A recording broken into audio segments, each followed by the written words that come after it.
Maintenant, on demande de calculer la limite de f aux bornes de df. df, vous savez que ça c'est égal à r prime de 1 demi. Donc cela veut dire quoi? Cela veut dire que vous allez tout simplement calculer les limites au niveau des frontières. C'est-à-dire en moins infini, comment dirais-je, en plus infini, parce que 0 ici, ça va inclure, d'accord, en moins infini et en plus infini, et vous calculez encore en 1 demi. D'accord? Maintenant, ici, si on va calculer la limite,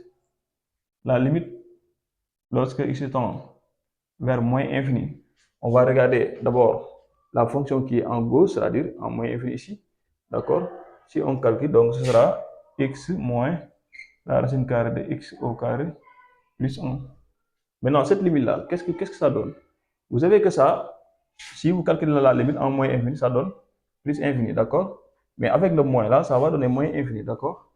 Mais ici, si vous calculez, ce sera moins infini. Moins infini, moins infini, ça donne, la limite est moins infini. Est-ce que vous avez l'objectif? Vous pouvez maintenant utiliser ce qu'on appelle les fonctions composées, c'est-à-dire vous calculez la limite lorsque x tend, lorsque x tend plus ou moins infini de ça. Si vous calculez ça, vous allez voir que c'est plus infini. Maintenant, ce que vous allez faire, c'est de calculer la limite de x lorsque x tend. Voilà. Donc cela veut dire que ici, c'est plus infini lorsque x tend. Comme c'est plus infini, vous avez calculé, par exemple, ici, c'est comme ça. Vous calculez la limite lorsque x tend moins infini de x au carré plus 1.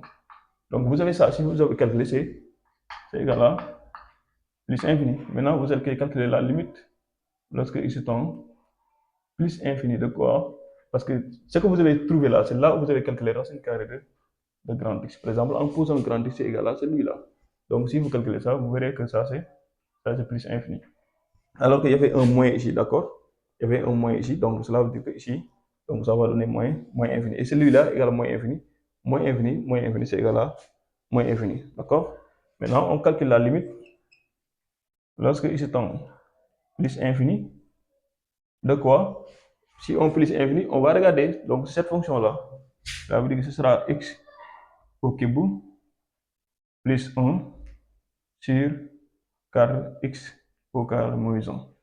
Maintenant, si vous calculez ça, c'est en plus infini, cela veut dire que ce n'est rien d'autre que la limite de x au cube sur, regardez bien, cette limite-là devient la limite, ou bien je fais comme ça, c'est égal à la limite lorsque x tend plus infini de x au cube sur 4x au carré.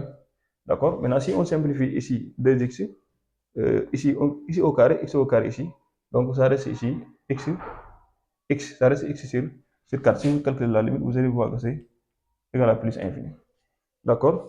Maintenant, ce que vous allez faire, c'est calculer la limite lorsque x tend 1 demi. D'accord? Lorsque x tend 1 demi de f de x. Maintenant, 1 demi, vous allez voir, 1 demi appartient où? 1 demi appartient ici.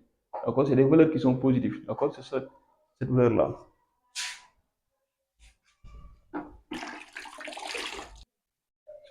Maintenant, on va calculer la limite lorsque ici tend 1 demi. D'accord? Vous savez que 1 demi appartient ici, donc cela veut dire que cette fonction-là. Maintenant, ici, ce qu'on va faire, c'est simplement, on va essayer tout simplement de remplacer.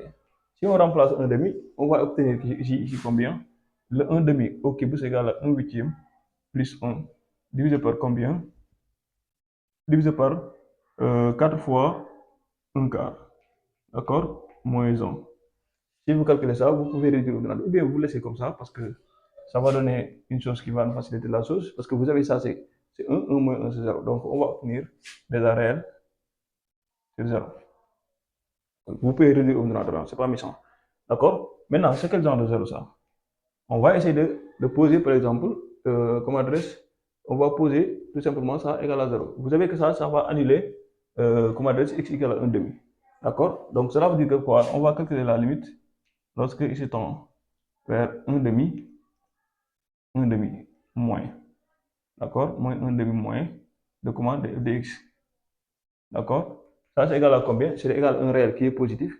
Maintenant, si vous posez le tableau par exemple, ça s'annule sur 1 demi. Vous voyez signe à droite, signe moins à gauche.